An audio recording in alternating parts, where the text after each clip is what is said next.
જૂનાગઢની માંગરોળ પાલિકામાં બીએસપીએ આપ્યું છે ભાજપને સમર્થન।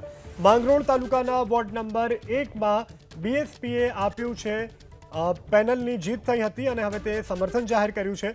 બીએસપીના જીતેલા 4 ઉમેદવારોએ ભાજપને આપ્યું છે સમર્થન।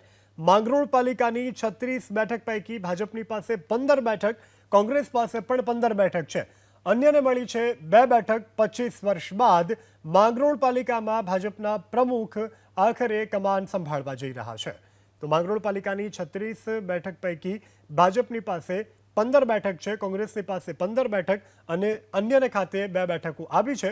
તો જૂનાગઢની માંગરોળ પાલિકા કે જ્યાં 25 વર્ષ બાદ ભાજપના પ્રમુખ સત્તાની કમાન સંભાળશે। જૂનાગઢની માંગરોળ પાલિકામાં બીએસપીએ આપ્યું છે ભાજપને સમર્થન। માંગરોળ તાલુકાના વોર્ડ નંબર 1માં બીએસપીએ આપ્યું છે પેનલની જીત થઈ હતી અને હવે તે સમર્થન જાહેર કર્યું છે। બીએસપીના જીતેલા 4 ઉમેદવારોએ ભાજપને આપ્યું છે સમર્થન।